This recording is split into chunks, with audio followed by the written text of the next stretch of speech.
Hi friends, welcome to social post. ఈరోజు మనతో స్టూడియోలో ఇలా నిజాన్ని నిక్కచ్చిగా మాట్లాడే మనతో పాటు చిట్టిబాబు గారు ఉన్నారు. మనందరికీ తెలిసిందే, సినిమాల గురించి కావచ్చు, రాజకీయ పరంగా కావచ్చు, ఏదైనా ఉన్నది ఉన్నట్టుగా మాట్లాడే డేరింగ్ డాషింగ్ ఎవరైనా ఉన్నారంటే చిట్టిబాబు గారే.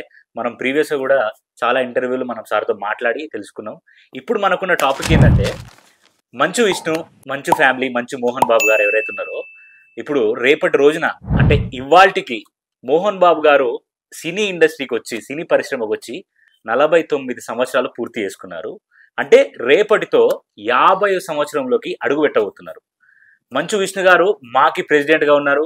మంచు మనోజ్ గారు వాళ్ళ సినీ ప్రస్తావన ఎలా ఉంది, మంచు లక్ష్మి గారి సినీ ప్రస్తావన అవ్వచ్చు, వాళ్ళ బిజినెస్లు అవ్వచ్చు, మంచు మోహన్ బాబు గారి కాలేజెస్ అవ్వచ్చు, ఆయన చేస్తున్న దాన ధర్మాలు అవ్వచ్చు, సినీ ఇండస్ట్రీకి ఆయన చేసిన కాంట్రిబ్యూషన్ ఎలా ఉంది అని ఈ విషయాలన్నీ మనం చిట్టిబాబు గారితో మాట్లాడి తెలుసుకుందాం. సార్ నమస్కారం. సార్ నమస్తే సార్, మేము చూసుకున్నట్టయితే మోహన్ బాబు గారికి మీకు కూడా ఫ్రెండ్షిప్ ఉన్నట్టు బాగా మాకు తెలుసు సార్. సో మరి సారు 49 సంవత్సరాలు పూర్తి చేసుకుని 50 సంవత్సరాలు అడుగు పెడుతున్నారు. యాజ్ ఎ ఫ్రెండ్ గా మీరు ఎలా ఫీల్ అవుతారు? నేను చాలా గర్వంగా ఫీల్ అవుతున్నాను. ఎందుకంటే కేవలం నాకు మిత్రుడు, నా శ్రేయోభిలాషి. ఇంకో విషయం చెప్పి నన్ను డైరెక్టర్ చేసింది ఆయన. Super sir. నేను ఆయన అగ్నిజ్వాల సినిమాలు కో డైరెక్టర్ గా పనిచేస్తున్న రోజుల్లో ఆ సినిమా తన హీరో. అది ఫస్ట్ షెడ్యూల్ అయినాక తమాష ఏంటంటే అంతటి కటువు, అంతటి మెత్తటోడు దగ్గర నుంచి చూశాను కదా. నాతోటి అసిస్టెంట్ డైరెక్టర్ గా, నేను కో డైరెక్టర్ గా నేను పనిచేస్తుంటే ఆ సినిమాలో నాకు తన క్లాష్ వచ్చింది. అవునా సార్? ఒక విషయంలో నేను లిస్ట్ ఇవ్వడంలో పేర్లు ముందు వెనక దాంట్లో నేను ఒక పద్ధతి ప్రకారం టైమింగ్ ప్రకారం ఇస్తే కాదు, తారడం ప్రకారం ఇవ్వాలనేది వాళ్ళ మేకప్ మేనేజర్. దాంతో మా ఇద్దరికి గొడవ వచ్చింది. నేను ఇలాగ ఇస్తాను, నాకు నేర్చుకున్న విద్య ఇదే, టైమింగ్ ప్రకారమే ఇవ్వాలి, పేర్లు ప్రకారం ఇస్తే వాడు మేకప్ మ్యాన్, కాస్ట్యూమ్స్ అంత చదువుకున్నాడు కాదు, ఫస్ట్ పేరుని బట్టి ఫస్ట్ రెడీ చేస్తారు. ఆ ఫస్ట్ రెడీ చేసిన క్యారెక్టర్ ఆర్టిస్ట్ 11ంటికి అవసరం అవుద్ది. సో అందుకని టైమింగ్ ప్రకారం ఎవరు 7 గంటలకు కావాలి, ఎవరితో టైమింగ్ ప్రకారం రాస్తాను, ఇక్కడ స్టార్లు లెక్క కాదు అని అక్కడ చిన్న క్లాష్ వచ్చింది.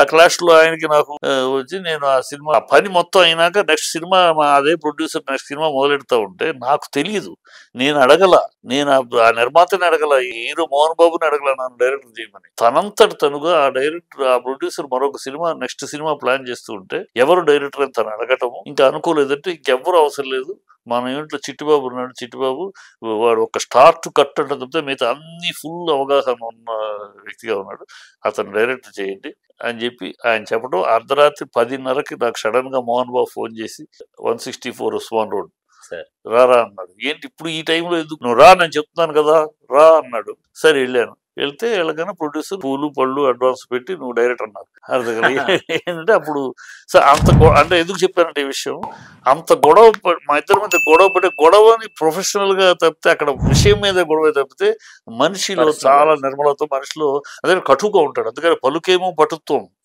హృదయమో మృదుత్వం మోహన్ బాబు. సో తెలుసు కనుక అలాంటోడు ఎన్ని డక్కా ముక్కలు తిన్నాడు, ఎన్ని కష్టాలు తిన్నాడు. ఎప్పటి నుంచి చూస్తాను నేను అల్లూరి సీతారామరాజుకి అసిస్టెంట్ డైరెక్టర్ గా పనిచేస్తున్న రోజుల్లో మా నాన్నగారు రచయిత, ఆ సినిమా పనిచేస్తున్నాడు. పెళ్లి కొడుకుగా, సీతను పెళ్లి చేసుకుని పెళ్లి కొడుకుగా ఒక సీన్ కోసం వచ్చేసాడు. అంతకు ముందు మా స్కూల్లో ఫిజికల్ డ్రిల్ మాస్టర్ సార్. అలా పరిచయాలు ఉన్నాయి. ఆ పరిచయం అట్లా సినిమాలోకి వచ్చినాక సినిమాలో పరిచయం అయినాయి. తర్వాత కురుక్షేత్రం సినిమాలో శిశుపాలుడు వేషానికి ఒక 360 డైలాగ్ రాస్తే నాన్నగారు దుమ్ము లేపేసి చెప్పాడు. అతని టాలెంట్ కేవలం టాలెంట్ తోటి వచ్చాడు సార్. కేవలం టాలెంట్. దాసరి గారు కండ ఉన్నా ఆ టాలెంట్ విభిన్నమైన పాత్ర, విలక్షణ నటుడు. అందుకని అతను కామెడీ చేస్తాడు, విలన్ చేస్తాడు, సెంటిమెంట్ చేస్తాడు. ఈ క్యారెక్టర్ ఇచ్చిన ఆ క్యారెక్టర్ బ్రహ్మాండంగా ఇంతవరకు అతని జీవితంలో 50 ఏళ్ల ఈ జీవితంలో మోహన్ బాబు ఈ క్యారెక్టర్ చేయలేకపోయాడు, మోహన్ బాబు కన్నా ఇంకెవరన్నా చేసుంటే బాగుండేది అని ఇంతవరకు అనిపించుకోవాలి. ఆ మోహన్ బాబు చేసిన ఏ పాత్రని అలా నిండుగా చేశాడు. దేవతలు అవ్వచ్చు, ఇంకోచోట ఏ సినిమా చేసినా, ఎలాంటి క్యారెక్టర్ చేసినా అట్లా కష్టపడుతూ వచ్చాడు. ప్రొడ్యూసర్ గా నిలబడ్డాడు. ప్రొడ్యూసర్ గా 56 సినిమాలు పైగా తీశాడు. అనేక మంది డైరెక్టర్లకు అవకాశం ఇచ్చాడు. ఆ ప్రొడ్యూసర్ అంటే డిసిప్లైన్ గా తీశాడు. చేతులు కట్టుకుని క్యాషియర్ గా సినిమా తీలా, నిలబడి తీసాడు. టైమింగ్ ఎవరినైనా సరే ఆర్టిస్ట్ అయ్యాను కూడా ఆ టైమింగ్ మెయింటైన్ చేస్తూ డిసిప్లైన్ గా తీసాడు సినిమా. సో అలా 50 ఏళ్ళు జర్నీ అంత మామూలు విషయం కాదు. కలెక్షన్ కింగ్ అనిపించుకున్నాడు, డైలాగ్ కింగ్ అనిపించుకున్నాడు. రామారావు గారి తర్వాత మళ్ళీ డైలాగులు అంత ప్రతి అక్షరాన్ని అంత స్పష్టంగా మాడ్యులేట్ చేసి చెప్పగలిగిన నటుల్లో మోహన్ బాబు అని చెప్పడంలో అతిశయోక్తి కాదు. సో అంత అలా ట్రావెల్లో అనేక డక్కముక్కలు తిన్నాడు. అదేమో సాఫీగా అలా ఎగల అలా వెళ్ళాడు. ప్రతిజ్ఞ సినిమాల తర్వాత ప్రతిజ్ఞ మొదలెట్టి ఓన్ ప్రొడక్షన్ మొదలెట్టి 17 సినిమాలు సూపర్ హిట్ టప్పని పెద్ద ఫ్లాప్ అయిన మొత్తం హరించుకుపోయింది, సంపాదించేది హరించిపోయింది. మళ్ళీ పడ్డాడు, కింద పడ్డా మళ్ళీ లేచాడు. ఆ సినిమాలతో మళ్ళీ జర్నీ స్టార్ట్ చేశాడు. సో అతని బయోగ్రఫీ 50 ఏళ్ల బయోగ్రఫీ చాలా మామూలు బయోగ్రఫీ కాదు. కష్టపడి సాధించుకున్న జీవితం అవుతుంది. కష్టపడి సాధించుకున్న జీవితం. ఆరంభ దశలో తనే ఒకసారి చెప్పాడు కూడా, వాళ్ళ ఇంటి అద్దె కట్టుకోలేకపోయే పరిస్థితుల్లో టాయిలెట్కి వెళ్ళే ప్లేటు కడిగి వాళ్ళు అన్నం పెట్టము, అవన్నీ అనుభవించాడు, అన్ని ఫేస్ చేశాడు. కాకపోతే అన్ని ఏది ఫేస్ చేసినా ధైర్యంగా నిలబడ్డాడు. అవును సార్, ధైర్యంగా నిలబడ్డాడు, మొండిగా నిలబడ్డాడు, పోరాడి విజయం సాధించుకున్న అతను కష్టపడి సాధించుకున్న విజయం. అందుకనే మోహన్ బాబు గురించి ఒకటి చెప్పాలంటే, సముద్రంలో విసిలేసిన ఒక సమాజాన్ని సృష్టించుకోగలిగిన సమర్థుడు Mohan Babu. Super sir, super sir. And ఇంకో విషయం సార్, మోహన్ బాబు గారికి పద్మశ్రీ కూడా వచ్చింది సార్. పద్మశ్రీ మోహన్ బాబు గారు మనకు తెలిసిందే. అసలు ఆ పద్మశ్రీ రావడానికి ఆయన చేసిన కృషి ఎలాంటిది? ఒకవేళ అలాంటి సిచ్యువేషన్ వచ్చినప్పుడు, పద్మశ్రీ వచ్చినప్పుడు మీతో ఆ సంతోషాన్ని పంచుకున్నారా? పద్మశ్రీ వచ్చినప్పుడు చాలా నాతో పంచుకున్నాడు. చాలా సంతోషంగా ఆనందంగా, నేను కంగ్రాలు చేసినప్పుడు చాలా ఆనందంగా పంచుకున్నాడు. వచ్చింది మన శ్రమకు తగిన ఫలితం గుర్తింపు వచ్చింది. ఇప్పుడు దానికి ప్రయత్నాలు ఏముండవు. ప్రయత్నాలు చేస్తే చాలా వచ్చేస్తాయి. మోహన్ బాబు అయ్యని ప్రయత్నాలు చేయడు, వస్తే సంతోషం, రాకపోతే సంతోషం, అంతేగాని ప్రయత్నాలు చేసే బాపతు కాదు. ఎందుకంటే రఫ్ అండ్ టఫ్ గా ఉంటాడు కదా. రఫ్ అండ్ టఫ్ కనపడటానికి రఫ్ అండ్ టఫ్ అమ్మా, విషయం మీద రఫ్ అండ్ టఫ్. ఇక్కడ రఫ్ అండ్ టఫ్ కాదు. ఇక్కడ చాలా అనేక మంది దానం ఈ చేతికి ఇచ్చేది ఆ చేతికి తెలియకుండా చేస్తారు. అనౌన్స్మెంట్లు ఉండవు. కాలేజీ పెట్టాడు, స్కూల్ పెట్టినా కాలేజ్ యూనివర్సిటీ, వాళ్ళ డీమ్డ్ యూనివర్సిటీ అయింది, దానికి వైస్ ఛాన్సలర్ గా ఉన్నాడు. అక్కడ 25% పేద విద్యార్థులకు ఫ్రీ ఎడ్యుకేషన్ ఇస్తున్నారు ఆ యూనివర్సిటీలో. అంత దానికి ఏమో ఇంటర్నేషనల్ ఫేమ్ వచ్చింది. ఆ యూనివర్సిటీలో 25% పేదలకు. నేను పోయిన సంవత్సరం రాజమండ్రిలో ఒక చాకలవాడు పిల్లాడు, వాడు బాగా చదువుతున్నాడు, కానీ పాప డబ్బులు కట్టుకోలేకపోతే నాకు తెలిసిన ఒక ఆయన రామారావు గారు, ఆయన బులుసు రామారావు అని, ఆయన నాకు ఫోన్ చేసి ఇలాగ మోహన్ బాబు గారితో మాట్లాడి చెప్తారా, ఇలాగ పిల్లాడు మంచి మార్కులు, అవన్నీ చూస్తే బ్యూటిఫుల్ మార్కులు పిల్లాడికి, మరి కట్టుకుంటానికి ఇమ్మీడియట్ గా బాబుకి ఫోన్ చేసి, బాబు ఇలాగ ఉన్నాడు, బాగా చదువుకుని పిల్లడు, పాప చాకల వాళ్ళ పిల్లాడు, రజకల పిల్లాడు, కొంచెం హెల్ప్ చేస్తే చదువుకుంటాడు కదా, లేకపోతే ఉంది వాడు చాకలేదు, చదువు తెలిసేటువంటి కూడా ఉంది అంటే ఇమ్మీడియట్ గా డీటెయిల్స్ పంపించు నాకు అన్నాడు. ఇమ్మీడియట్ పంపించాను. ఇది నేను వెళ్ళి పర్సనల్ గా కూడా కలవలేదు, జస్ట్ ఫోన్ లో చెప్తే వెళ్ళి ఇమ్మీడియట్ గా వాళ్ళ పలానా వాళ్ళు కంటే వాళ్ళు కాంటాక్ట్ చేశారు, వాళ్ళకి డీటెయిల్ పంపించాను, ఇచ్చాడు సీట్. అవన్నీ చూసినాక అట్లా కొన్ని మంచి పనులు సంపాదించడం ఒక ఎత్తమ్మా. చాలా మంది అవకాశాలు కుదిరినప్పుడు అదృష్టం సంపాదిస్తాడు. ఆ సంపాదనకి 10 మందిలో విలువ తెప్పించుకుంటూ చాలా కష్టం. ఆ విలువ మనం సంపాదించా, నాకు 10 బిల్డింగ్లు ఉన్నాయి, 16 బిల్డింగ్లు ఉన్నాయి, 18 బిల్డింగ్లు ఉన్నాయి, నాకు ఇన్ని కోట్లు వస్తుంది, అది లెక్క కాదు. శోభన్ బాబు గారు సంపాదించేది అది కాదు లెక్క. సంపాదించింది నీ 10 మందిలో, నీ యొక్క అవకాశాన్ని 10 మందికి ఎంతమందికి ఉపయోగపడుతుంది, నీకు వచ్చిన భగవంతుడు ఇచ్చిన అవకాశాన్ని 10 మందికి ఉపయోగపడాలి. అది ఉపయోగపడే రీతిలో బతికాడుతాను. బతికాడు.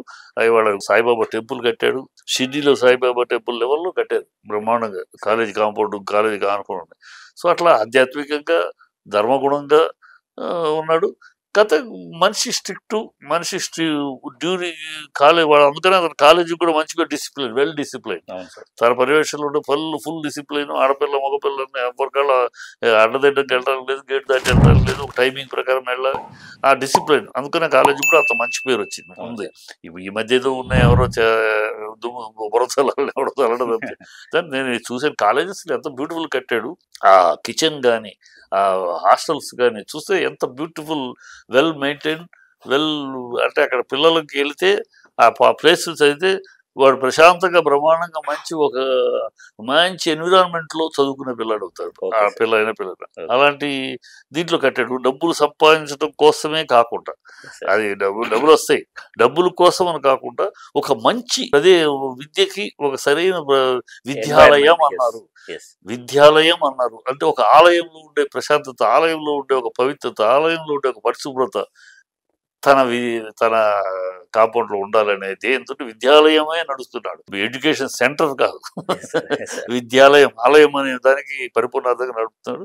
సో అతను 50 ఏళ్ళ జర్నీ, హ్యాట్స్ ఆఫ్. చాలా గర్వపడుతున్నాను. నా మిత్రుడు, నా శ్రేయోభిలాషి, నాకు చాలా కావాల్సిన ప్రేమగా రే చిటి అని పిలుచుకునే అంత బంధం.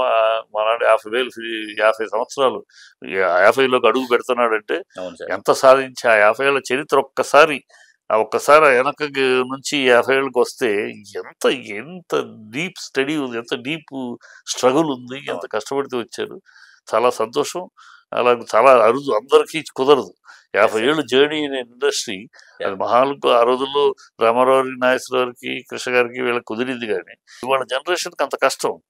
ఇవాళ జనరేషన్కి బాలయ్య, చిరంజీవి వరకు, ఆ తర్వాత జనాలకి 50 ఏళ్ళు జర్నీ వీళ్ళకి కష్టం. ఎందుకంటే మా అట్మాస్ఫియర్ మారిపోయింది, సిచ్యువేషన్ మారిపోయింది, ఆడియన్స్ మారిపోయింది, సినిమా స్టైల్ మారిపోయింది.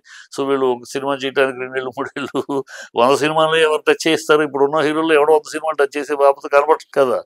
సో వీళ్ళ జర్నీ అలాంటిది. అందులో ఈయన దగ్గర ఏంటంటే నిర్మాత, విద్యావేత్త, ఆధ్యాత్మికవేత్త, నటుడుగా విలను, హీరో, క్యారెక్టర్, కామెడీ, నవరసాలు పండించే నటుడు.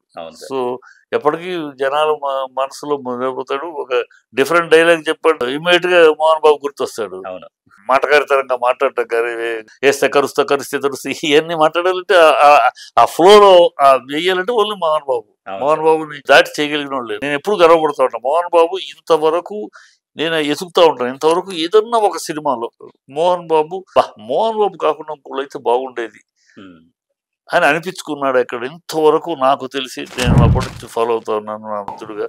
ఏనాడు మోహన్ బాబు ఈ క్యారెక్టర్ మోహన్ బాబు కావాలి ఇంకోళ్ళు చేస్తుంటే బాగుండేది అనిపించుకోవాలి. మోహన్ బాబు కరెక్ట్ అయ్యా, అలానే అనిపించేది. అలాగే ప్రజలతో అనిపించుకోండి. నేను నాకు అనిపించడం మిత్రుడుగా, ప్రజలు కూడా మోహన్ బాబు చించేశాడు అంతే. మోహన్ బాబు ఉన్న సినిమాలో మోహన్ బాబు అన్ఐడెంటిఫైడ్ గా వెళ్ళా. ఏ సినిమాలో మోహన్ బాబు ఏ సినిమాలో చేస్తున్నా Mohan Babu is registered in the minds of audience. అట్లా అతను ప్లస్ ఒక గొప్ప విశేషణ మోహన్ బాబు దగ్గర ఏంటంటే, ఎదుటి ఆర్టిస్ట్ ఎంతటి ఆర్టిస్ట్ అయినా ఆ పోటీకి తట్టుకుని నిలబడ్డాడు కాంబినేషన్ లో. ఒక శివాజీ గారితో చేసినప్పుడు మహానటుడు శివాజీ, ఆయన ఒక ఎక్స్ప్రెషన్ లో తినేస్తాడు జనాలు. అలాంటి ఆయనతో చేసి నిలబడ్డాడు. రామారావు గారితో చేసి నిలబడ్డాడు. మహానటులతో చేసి, ఎస్వీ రంగారావుతో మహానటులతో చేసి కూడా ఆయన మోహన్ బాబు ఎక్కడ వాళ్ళకి తేలిపోలా. వాళ్ళ ముందంతా తేలిపోతారు సాధారణంగా. ఎంత గొప్ప నటులైనా రామారావు, శివాజీ, ఎస్వీ రంగారావు ముందు ఏదో ఒక ఎక్స్ప్రెషన్ తినేస్తారు వాళ్ళు. అలాంటి వాళ్ళ దగ్గర కూడా మోహన్ బాబు తన పర్ఫార్మెన్స్ తో నిలబడ్డాడు, ఎక్కడ అలా తేలిపోలా. సో అది గ్రేటెస్ట్ క్వాలిటీ, గ్రేటెస్ట్ భగవంతుడి ఇచ్చిన గిఫ్ట్. శ్రమ, తను ఎక్కడ ఏదో వచ్చామో సరదాగా చేసామన్న క్యారెక్టర్ ఏంటి, క్యారెక్టర్లో ఎట్లా ఉంటే బాగుంటుంది, బాడీ లాంగ్వేజ్ ఎట్లా ఉంటుంది, డైలాగ్ డెలివరీ అయ్యి ఏ స్టైల్ ఇలా ఎక్సర్సైజ్ చేస్తాడు. దాని మీద ఒక ఆషామాషిగా వచ్చి చేయటం కాకుండా నిలబడాలి, రేపు పొద్దున్న నాకు పేరు తెచ్చిపెట్టాలి అనే చేస్తాడు. అవును సార్.